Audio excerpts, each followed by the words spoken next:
There we You know, go. We're Michael. up. We're up and at 'em. Yes, Vinny. Yes, that's Michael Knight, and I just started, and I'm New York Vinnie, and together we're Together we're a mess. Together we're yeah something together. fabulous that you can take home and show your children. Yes, yeah, instruct your children not to get into radio because this is what 70 years old in radio looks like. This is the comeuppance. This is this is what it looks like, kids. This is what they didn't show you at the Columbia School of Broadcasting That's why or there the were no Ron pictures on the Bailey radio. broadcast experience. Anyway, he's Michael Knight. I'm New York Vinnie with Mikey and Vinnie every Monday, Wednesday, Friday. Usually, I had internet problems on Monday, so we couldn't get the show on the air. On the tutor. On the tutor. So we're here, and we're going to do we're going to speak two words for. We're going to speak double words today. So that's how we're going to make up for it. So you won't have missed anything if you listen to the show today. Same amount of content, but twice the amount of words. Exactly, which is something that we're usually pretty good at. I've had more than one person tell me in my career, you'd be pretty good if you weren't so wordy. But I mean, I don't know. That's the type of advice you can just forget about. Yeah, I had a program director say one time come into me and say, because I used to like.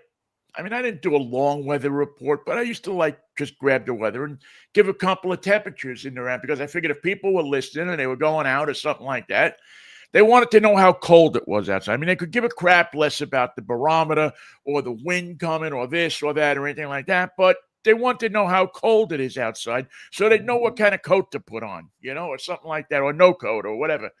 And he said to me, no, the way you're supposed to do the weather report is like this. If you're going to go from the bar to the car, you're going to get wet. I said, really? That's your weather report? That's it, huh? That's the way you want the weather to sound on Cairo radio. No, well, this wasn't Cairo. To be fair, it was another CBS station that I worked at. I won't mention any names. But from the bar to the car, if you're going from the bar to the car, you're going to get wet. Now, I don't know about you, but I know a couple of friends that are with like Mothers Against Drunk Driving and things like that. You didn't need to hear that. They're going to jump on that pretty quick. Oh, man. That's the type of assumption that program directors make in sports radio, thinking that they're dealing with an all-male, half-high audience. Right, exactly. That's why you hear so many. How many what was it? ED and strip club commercials and every lowest common denominator of advertising. Did you hear on sports radio? Don't forget FanDuel. You wouldn't want to miss FanDuel in that mix. Luckily, we didn't have those in our day on real radio. But again, I say that this, I just look at how many people listen to us versus how many people listened, and for no advertising, no, just kind of put, flipping the switch at 10 o'clock or so every morning or every other morning or something like that. I mean, we get a pretty good number of listeners. We get more than two, more than three. I've worked at radio stations where you've given the phone number out for a phone call and nobody's called. Not even to break your balls, just nobody. That happens. That does happen. Yeah, every once in a while, but especially working an overnight shift, that's where you're sitting there just trying to figure out, well, what am I going to talk about next? I've talked out everything that we could talk about. Luckily, we live in an era where there's always something to talk about. I'll get to Slapdick. We'll get to Slapdick in a second, but I just want to acknowledge and praise the Seattle Mariners for locking up some players. For locking up Josh Naylor. That guy brought it last year. When they got him from Arizona, he brought it. He didn't come here to dick around, man. He came here to play ball. And playoff ball where you got to hit. Yeah, well, but even when he first got here, he played ball. I mean, there was a whole. I think there was a whole different attitude on this club. Not to say there wasn't good players, not to say there wasn't gamers, but the Mariners traditionally have been a team that has been kind of like the city, kind of quiet, kind of reserved, kind of, I think the Polite. last guy we had here with that kind of attitude was Lou Piniella. There's a, I don't know, you want to call it a will to win, you want to call it a flashiness, you want to call it some braggadocio, but this guy brought something to the team that really you can't buy. And if he hits like he did in the playoffs, which I don't think over 162, he's going to have his slumps and his ups and his downs. But if they didn't lock him up, somebody else was coming after him. I mean, based on his performance last year, there were general managers all over the league looking at him and saying, this is the guy we want. This is the type of energy you want from your first baseman. This is what he does to lead the team, to contribute to the offense, to drive in runs, to be a danger, to be a hot spot in the lineup. He's a feared hitter. He's a feared hitter. I mean, trouble. When you got to think about how you're going to work him when especially he's in there with runners on base or he's on base. You take that little card out of your back pocket and look at it one more time before you throw him a fastball. Yeah. And if you're smart, you probably don't even throw him a fastball. You hit him with all breaking stuff and hope that he's, you're thinking one way and he's thinking the other. But so I said it last year when I saw this guy in the, just show up. All he had to do was show up. And I just looked at him and then I saw him on the field and I said, and hitting. I said, this guy is bringing it. Now, again, we got to see what happens because the curse of the Mariners is they sign somebody who's been successful 2 or 3 other places, and they hit the floor when they get here. I don't know what happens to them. But we hope that Naylor's past that because he showed us when he arrived that he brought exactly his history with him. Exactly, and he's comfortable. He's here and he's comfortable. He likes the clubhouse dog. So that's a good sign right there. I mean, matter of fact, he said in his press conference that one of the reasons he signed here is because they have a clubhouse dog. Who takes care of that dog?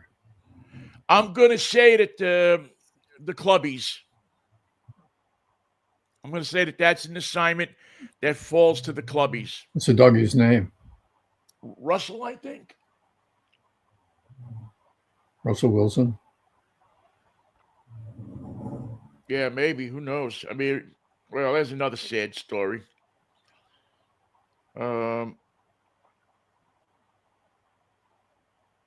Let's see. Where?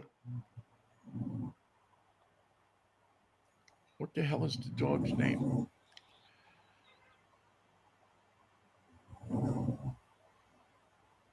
Well,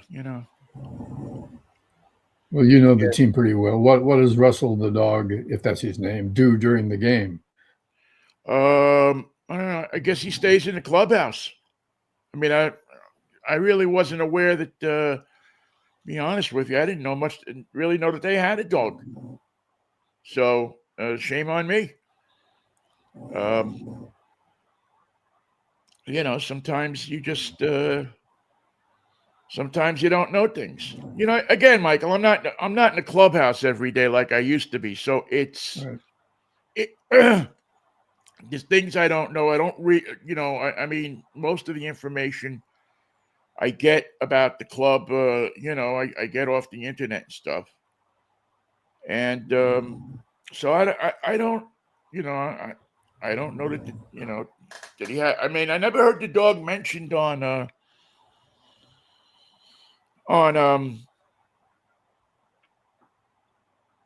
the broadcast. Now maybe they mentioned anyway. Do you know what kind of dog it is? Name is Russell. We'll call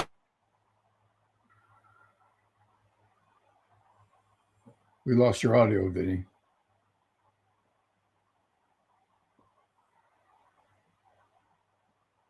I know they have a dog. There you go. Now you're Because back. he mentioned the dog in the press conference yesterday. He said that, you know, when they Cool. had he says it was the dog that I don't know if the dog even attended the press conference. So Dogs have a busy schedule. They have to do what they have to do every day. yeah, I wonder yeah, what breed. dogs.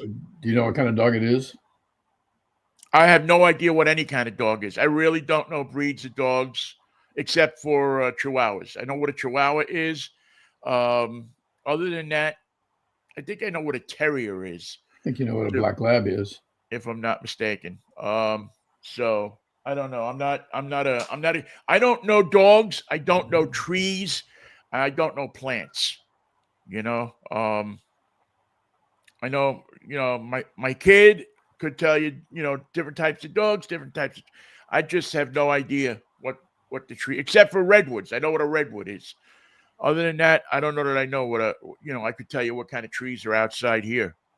You know, that's I don't know. I'm not well versed in trees. Well, the So dog's name is Tucker, Tucker, okay, I know it was. Yeah, I know he had a and name. he's a Labrador Retriever mix, adopted by the Mariners clubhouse from Oaken Dogs, and he hangs out. And he's the Mariners pup, Tucker. Yeah, Tucker. Okay. I'm wondering now, did they name him after Tucker Carlson, which would probably bug the living crap out of me. No, Well, I don't know. Ball players are generally like kind of Republican guys. Like conservative Republican guys, for the most part. I mean, most of the ex-ball players I know are very, are Republicans, and most of them, a lot of them are Trump supporters. A lot of them. I see that Tucker hangs out with the kids down by the wall before the game, where they would normally be standing there to get an autograph or get their jersey signed. Tucker hangs on the players' side and entertains the Mariner fans that are younger and at the ball game doing the ritual before the game. Beautiful done, beautifully done. He's a yellow lab and retriever mix. Well, good. I'll say hello to Tucker the next time I go to a game. He's got a big smile for a dog. Well, do you ever see? I mean, when have you ever seen a dog frown? But that's a good job if you're a dog, team dog. Well, yeah. I mean, if you're getting taken care of by a bunch of millionaires, that's not a bad deal. But where does Tucker go down? I mean, where does Tucker sleep? Does he go home with somebody at night, or does he have to sleep in the clubhouse all alone, or does somebody sleep in the clubhouse with Tucker? That's what I would do. But bad boy, you take care of him. So. And does he get to go to spring training? Oh, I'm sure he will. I'm sure he'll be down in spring training. I'd love to see the first time he takes a dump on the field. Has to be. You got to do it. Let's see who's coming out with a shovel for that one. He'll explain the whole thing. That's the new clubby. Well, I've cleaned up. Although if you got my share of dog poop. Yeah, if you got 27 millionaires in a clubhouse, I would think that you could probably hire some kid to follow Tucker around and clean up a human pooper scooper. It has to be done. That's what we do. You can't leave it out there. It'll look like Shea Stadiums. Well, good. I'm glad they got a dog. I'm glad they love the dog. I'm glad they got a first baseman. Now, they have putting some components of a good team together. You have to, there's still holes to fill. There's still work to do. But I like the fact that they got the whole thing started. They didn't. I like the fact that they didn't blow the opportunity to make this a deal. Right. They didn't make the same mistake that they made a couple of years ago with a couple of other players that they let go. So and those players went on to be pretty successful for their teams. And this was a So week in Seattle sports where the Seahawks, poised to do great things, did less than great things. well, they did what the dog does generally on the field. They did leave several piles behind them. Yeah. It was not a game that you'd want to put in any highlight film. It was not a game that you'd even want to tell anybody about. It was really now I'm gonna give the Rams a lot of credit. They're a good team, and I think that sometimes you can underestimate them. And they're playing at their best right now. They're clicking on all cylinders, and they don't allow you much, short or long. You can't make any mistakes in coverage or intent. And when you get the ball, you can't turn it over 4 times. Yeah, it would.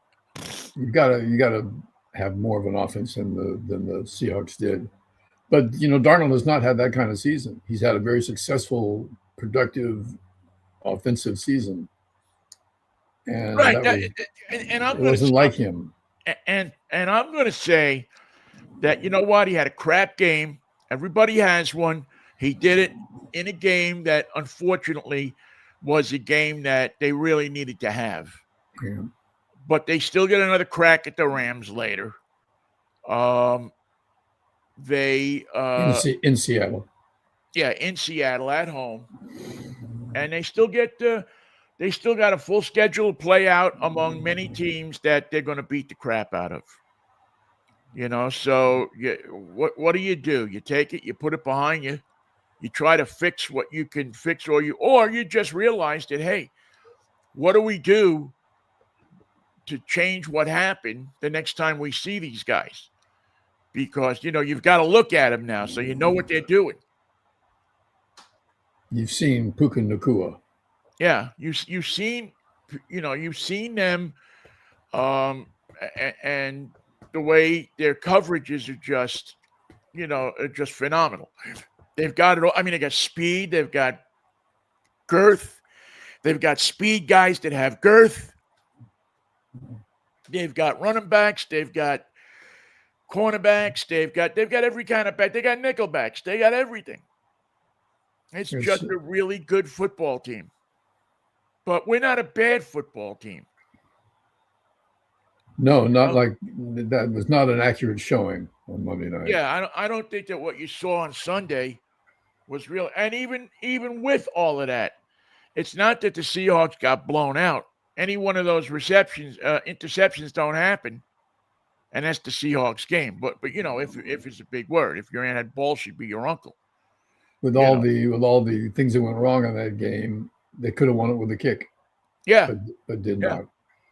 I mean, it was a confluence of everything that could. It was the 3 rivers of tragedy in that game. Everything that could happen: the interceptions, the missed field goal, and the Mahanganila.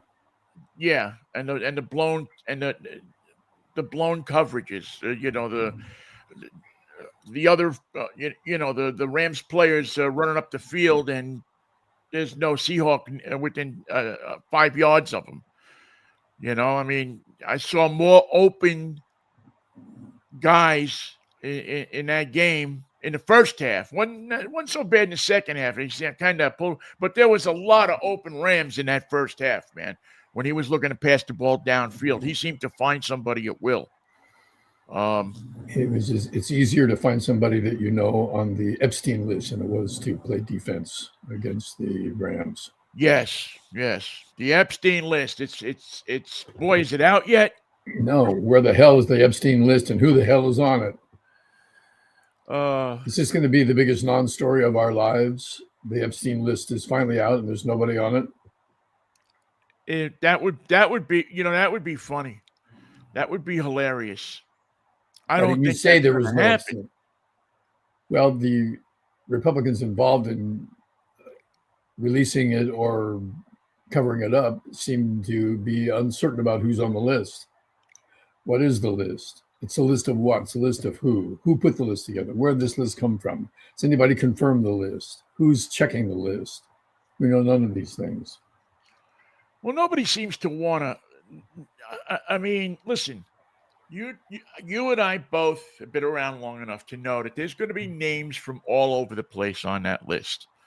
Whenever sex is involved in something and people with money, there are going to be names from all over the place because The only one we know is Summers, and he said, I'm going to be a private person from now on. I'm out of the game." Yeah, so there's going to be people all over the place. And Prince Andrew, of course, we don't know if he's on the list. Who says he's going to be out of the game? Who was told to get out of the game? Get out of the game and stay out of the game. Yeah, leave your ceremonial cloaks and stuff in the closet and get out of here. You could sell those on eBay. And it's not going to shock anybody if Trump is on the list. It's and you know that even if he's the first name on the list, he's not going to resign. He's not going to, I mean, his ego won't let him do that. Well, we don't know what he's going to do because as of yesterday, we didn't think he was going to allow it to be released. He would use his influence to prevent anyone from voting on the idea that it was time for all the elements, the 300,000 pages of documents, to be released and studied by the media, by the legal teams that will be by the public. That has nothing to do. They want a couple of nights off from TV, so they'll grab the Epstein files and go through them until they see a name that they know. If there are 300,000 pages, it seems unlikely that there's nothing on there. If they say, we looked at all 300,000 pages, we're not going to show you, but trust us, we did. We looked at it. And I can't believe it either, but there's nothing there. Nobody on those lists. No names are mentioned. There's shopping lists, there's diaries, there's things to do. There's a list of tools that we need to make repairs around the White House, things that we're going to do when the East Wing is torn down, but no official list that would be incriminating. I just wanted everyone to know that. That's why we saved 300,000 pages of them. Yeah, people think that, it's just Epstein, people who went to Epstein's Island and had sex with underage girls, you go down the list. It's not going to work like that. You can go there and have a tuna anybody. But the major newspapers, what's left of them, will look at it and boil it down, except maybe the New York Post, not the New York Post, the Washington Post, because who knows how many times Bezos is on the list. Did you see who was at the dinner last night? Did you catch who had a seat at the dinner last night? If Jiggerman, is he there? No, Leon. They did bring him out of the closet. Leon was at the dinner. I was kind of surprised. I'm surprised he got invited, and I'm surprised he accepted the invitation. Yeah, I don't know if they talked or they didn't talk, but I thought it was interesting that that Leon got a look. Not even stink eye from across the room. Nobody even spit in his food. Don't be so sure about that. Yeah, I guess. I mean, I think if you're a rich guy like that, you probably got to get used to the taste of spit, because your own food. There's a line in every kitchen of people who just go, as the thing's going through the, they go to that sandwich shop in Vegas, where the guys in casino, they just spit in the sandwiches and give them to the cops. It's a famous sandwich shop, but it's not the best. No, unless you like the taste of spit, in which case it's right up your alley. It's a place you can go and can't say that I'm that attached to it. Know the taste of saliva intimately. Yeah. So I don't know if this signals, if this means anything or means nothing at all. That he was at the dinner. Like I said, I don't know that they had met. I don't know if they had a moment. I don't know if Musk maybe had to apologize before he was invited, which I think is probably the most likely scenario. Is he called up and kissed the king's ring? Because they told him, we got the Saudi guy in here who chops people up. So before you say anything negative, think about that. Think about the body chop. Think Yeah, about but people are making too much about that, Michael. I mean, come on. He's a, it happened. It's a thing. It happened. apparently, according to Donald Trump, it happens. Yeah, Things no, it happen. happens, Michael. I mean, come on. I mean that's how many. You know that. I mean, how many times do you think he has said to the Saudi king, "Gee, I wish I had the balls to do that," Hunter Biden, even as a joke? I'm just saying, he probably. because he is a jokester guy. He jokes a lot. I just, there's such. It was just an assemblage of bad people. I don't even know where they had the dinner. Was it in the tent outside or wherever they had the dinner? It was an assemblage of really. I mean, you look down some of the names that were there, and People I don't who know. can be bought, whose influence can be purchased on the open Yeah, market. you just know that the reason they're there is because they laid an envelope with cash on somebody. That's the room you want to see, the room where they're counting the cash in the envelopes. And when the envelope is cash, you always assume that it's been shorted somehow. You just don't know how much. Yeah, and well, there's what they call a transport fee. Handling. The guy who's transporting the envelope always knows how to take out a couple of grand or a couple of hundred or whatever he's proportionate to what. They'll by the time they count this money, it'll have passed through 100 hands. So who cares? I'll take a quarter inch off the top. And handling is just something that you got to pay for. Shipping and handling. Shipping and handling is expensive, but so yeah, it'll be I mean, especially when you mail everything from Battle Creek, Michigan. Yeah, well, a lovely place. Have you ever been there? I have not. You got to go to the Kellogg Museum sometime. And what do they have there? Let me guess. They have Kellogg's. Well, they have the factories at Kellogg's, but they have a room, a room full of all of the batty ideas of the Kellogg brothers, and how cornflakes made you pure. The Kellogg brothers weren't anything like the Chrysler brothers, were they? Were they as entrepreneurs? They had a different idea on things. They had their way of living had a bit of a different tinge to it. They were into purity and they were into whole grains. Yeah. Give me a whole grain and let me toast it and I'll be happy. Yeah, they're into. It's interesting. The movie didn't get much action, but you remember that Seinfeld movie about cereal that he did, I don't know, a year or so, 2 years ago? Vaguely, yeah. I didn't see it. Well, yeah, so does the American public. It won't be next to Godfather's as an American classic, but it was interesting in that it was an inside look, kind of an inside look at the whole cereal industry and Pop-Tarts and things, how these things get invented and copied and so on and so forth. So, but these cats that ran Kellogg's had a very interesting idea about what you eat and how you live your life and what the effects of what you eat does to you sexually and does to you emotionally, morally, emotionally.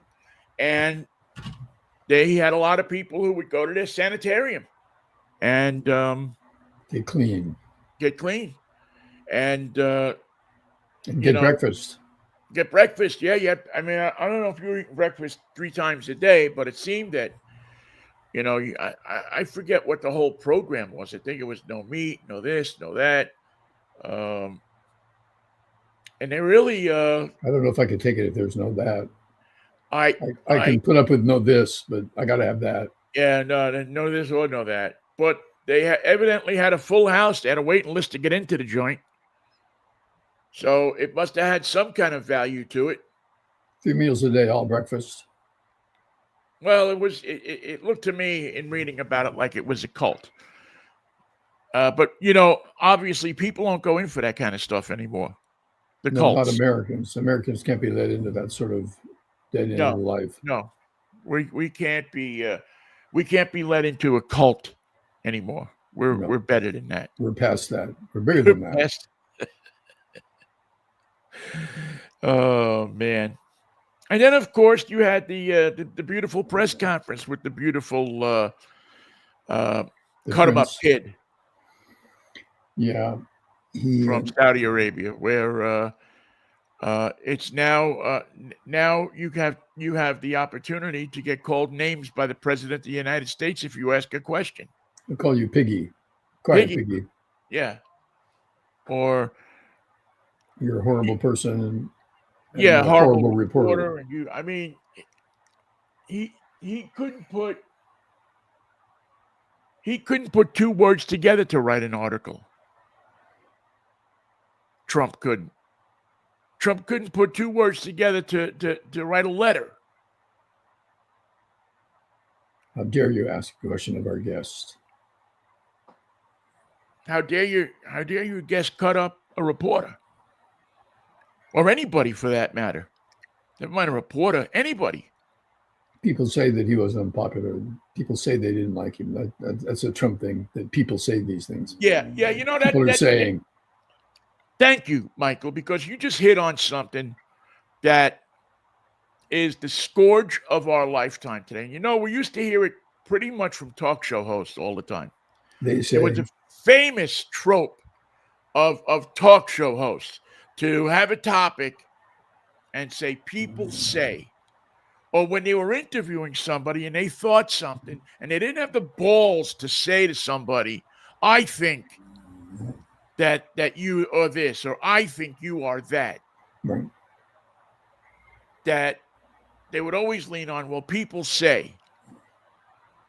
People and it's saying. Bullshit. It's just such a bunch of bullshit. People say. It's well, you know invention. what? Who are the people? And what did they say? And they can never answer that question. He's the president of the United States. If he is going to say these things, he better damn well have facts, and he doesn't. And people don't understand that. Well, the level of incompetency is being shown this morning in the trial with the FBI director. Apparently, they were unable to follow simple rules of procedure. They couldn't get the individuals of the I can't think of the name of the group that sends the indictment to the judge. The grand jury? Thank you. They didn't get the grand jury to even sign the paperwork properly. They didn't send it back to them to be reviewed as is the law. They couldn't follow the first year law student directives for running a grand jury and following it legally to the end before giving it to the judge. They were unable to do any of that. Unable, Vinnie, to bring charges in the way that they are legally required to do so by law. They couldn't get the signatures right. They couldn't get the referral right. They didn't get the paperwork right. They didn't do anything correct. And these are people who should be working at the top of their game for the most important clients in the nation. And instead of delivering the law the way it's supposed to be done, they delivered a dog's dinner of mistakes and errors and miscues. And it's just fascinating that this is the way that they proceed in all of their works, whether they're talking with Venezuelan cigarette boats, Khashoggi cutting people up in his embassy in Cairo, proceeding to bring serious charges against the director of the FBI. Whenever they turn their hand to a task, they are unable to do it correctly because of the incompetent level of the jerks that worked for Trump, the lowest of the low, the uninitiated, the uneducated, the uninspiring, they, one after the other, show the worst in human nature and the least in our ability to achieve great things when working for the government. It's fascinating, but one is as uninspiring as the next. And there are 20 of these guys every day that you see in every department, in every element of Trump's government. They're represented by just the least amongst us. Fascinating that they can come up with it. He's consistent, if nothing else. True. I mean, yeah, you just look at the people results that he has on the job, and they just look like incompetence. That they look like that they just don't know what they're doing. They don't. You know, I mean, and if you take the gun out of their hands, if you take the force of fear, or the fear of force, you can actually use that both ways. You don't have anything. You just got a little jerk named Cash Patel who tries but cannot. What's the plan for illegal aliens? Oh, we'll go to Home Depot and just throw people in a van in Charlotte, North Carolina. Yeah, just ride around. Go to schools that have a high population of Spanish kids, and wait for their parents to come and pick them up from school. Yeah, we'll get them. We'll get them when they come to get the kids. I mean, it's ridiculous. It's ridiculous the way things are done. Without regard to law, without regard. Now, is it having an effect on people? Is it having an effect that it's making our country a better place to live? Hardly. Do you notice a difference?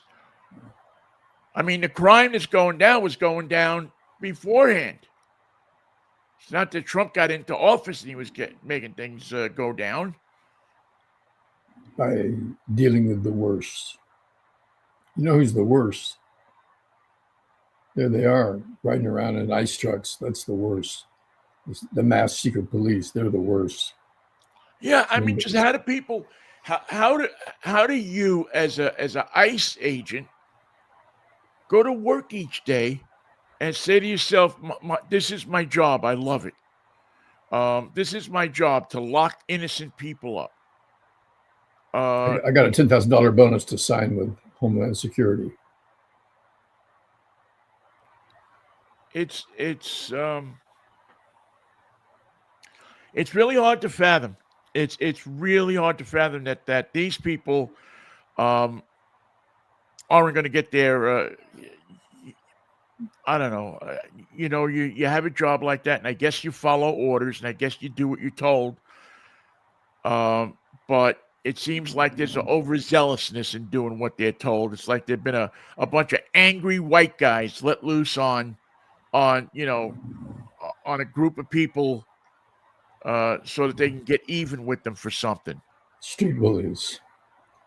That's what it seems like.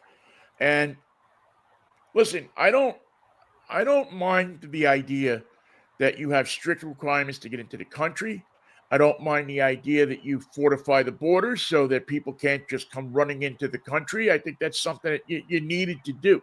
But you needed to have a plan. You needed to have a plan that says, okay, we're going to help these people, and we're going to do this, and we're going to do that. And there was no this, no that. You said you like that instead of this. Well, there was no that. There was no this. There was nothing. The only thing that they did is they said, we're going to get a bunch of fat guys, squeeze them into bulletproof vests, and send them out to round up people with vowels at the end of their names. We'll rent a bunch of vans and just start hauling people away. And it is somewhat amazing to me that they are let get away with this. But really, who can stop them? They're a private security force coming to your town, paid for, top dollar. It's costing a fortune to do it. millions being spent on dealing with people who are not criminals, creating a criminal class, creating fear and loathing, Well, making it hard to rely on your workforce. it's pretty bad when you turn the world against you. It's even worse when you turn your own people against you, as this administration has. It's and I can't. I'm not going to get into what happened in the past, but it didn't have to be this way. It didn't have to be like this. I mean, I hate to go back and just point a finger at people, but first of all, we elected them. But second of all, um, I think the Democrats created such a quagmire with and pretty much it defeated Joe Biden because he decided that he liked the office of president too much. And he didn't want to leave when it really was time for him to go, and he had done his job. He was going to be there for all the people who worked on his behalf failed him in that regard. They failed us. They failed the failed party. us. Yeah, I mean, how are they any better than the Trump people?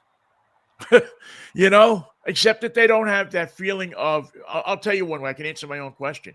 They don't have that feeling of hate in their hearts.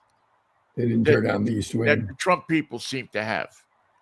They didn't welcome Khashoggi to the White House like a conquering hero.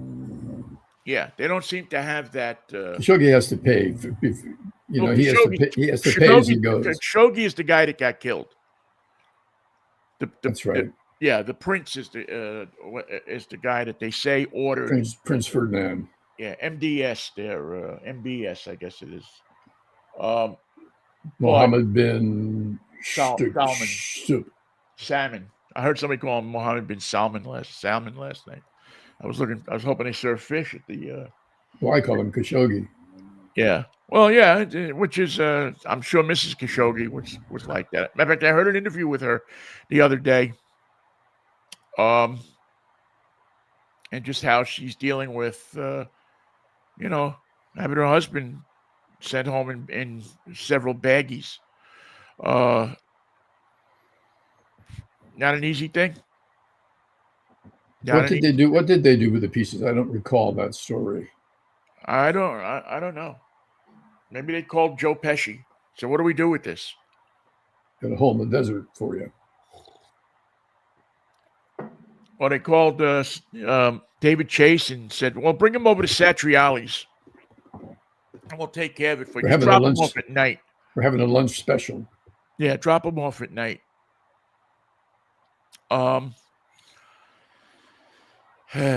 So anyway, that's the world as it sits today. If you're a sports fan, you're a Seattle sports fan, you're happy. If you're a Trump, a slapdick lover, you're happy because he called out another reporter or two reporters, and he berated them. He didn't just, as any classy individual would have done. It's just, go on to the next question. The king has to teach him a lesson. And again, he brought up license renewal in his diatribe. He brought up maybe somebody should be looking at ABC's license. Well, as Jimmy Kimmel said last night, you know what happened the last time you tried that? And rightly so. True enough, Jimmy. So, there's also something else I just want to talk about real quick. Do you watch Last Week Tonight with John Oliver? Sometimes. He did a really good show. It was his last show of the season. He did a really good show last week, Sunday night, on NPR and public radio and the Corporation for Public Broadcasting, and where the money goes and how it was started. And it did a really nice job at showing people the reason for its existence. the reason why, and the dedicated people that work in public broadcasting. You know, you don't go into public broadcasting. You don't do that stuff because you want to make a ton of money. You do it because you have a personal mission to inform people, a personal mission to tell people the truth, a personal mission to tell the stories that commercial radio deems too, not exciting enough, not sexy enough. Well, listen, if you listen to commercial radio, you'll find that there's nothing exciting or sexy about it. The product is underwhelming. Right. And you'll find that when you look across the country, that many of these in big cities, these public radio stations are second or third or fourth in the ratings in that town, because it's the only place where people feel that they can get good, solid, unbiased news. And it's not just news. Public radio here in Los Angeles is my number one station. It's the SoCal Sound, KCSN, from College of Northridge College and Saddleback College. Two stations got together, college stations on the same frequency, one in South LA, one in North San Fernando Valley. They have a progressive, aggressive music format with young jocks. They lost over $150,000 worth of yearly funding in the cuts that Trump put together, and they're fighting to stay on the air with pledge drives that put the music first and the promise and the pact between the listener and the format that they're going to continue this progressive music format. And it's something that you would love, Vinnie. You would love the content. You would love the music choices they make. And it's a damn shame that a city as big as Los Angeles has to fight with a college station with a bad signal just to have that on the air and have them be in jeopardy of losing everything on a budget cut of $150,000. It's a lot of money to a little station. And it is the difference between existence and being gone, and not just the music format being gone, but the station itself probably being turned off the air.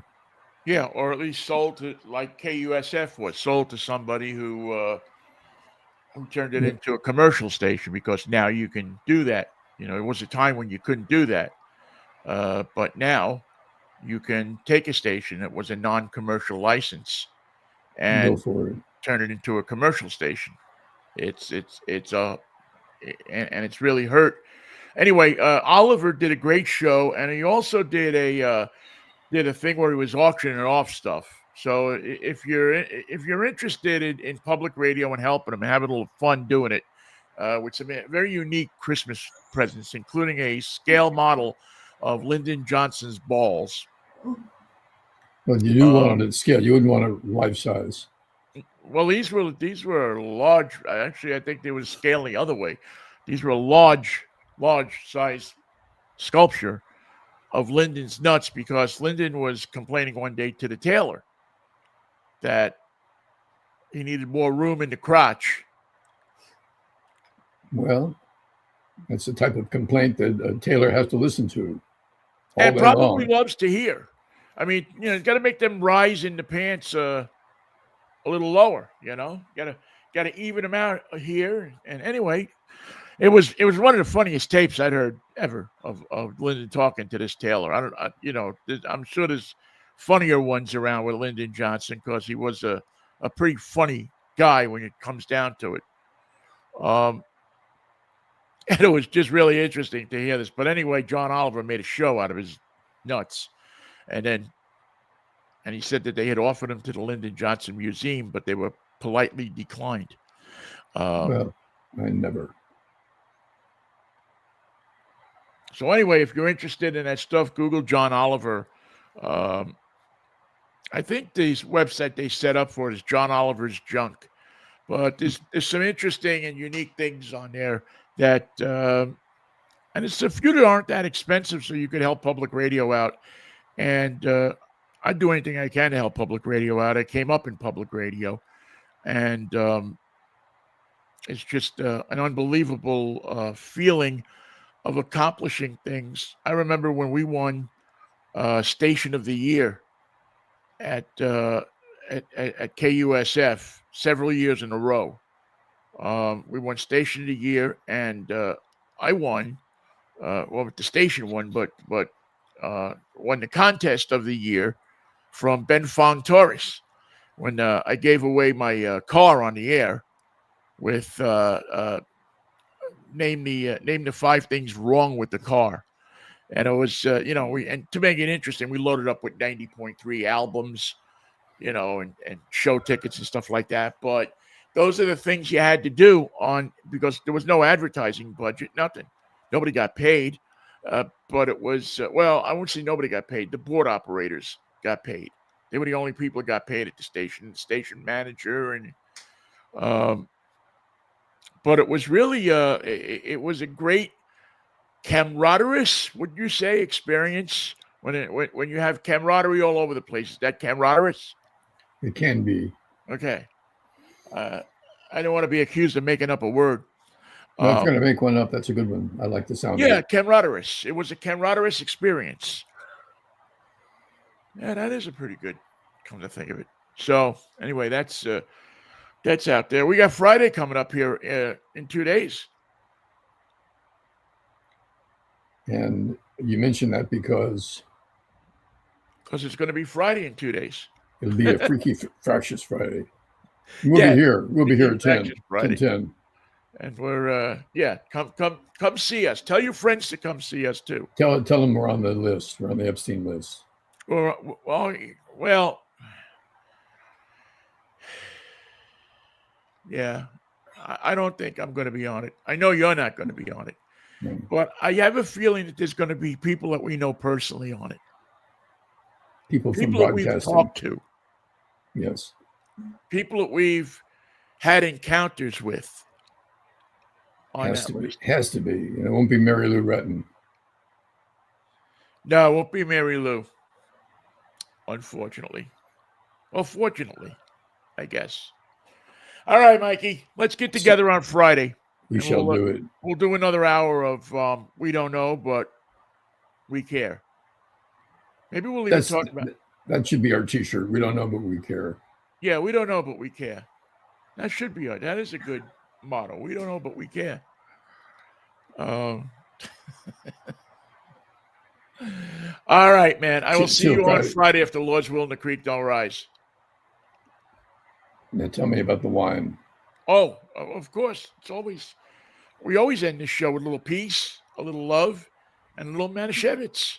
It's quite a wine.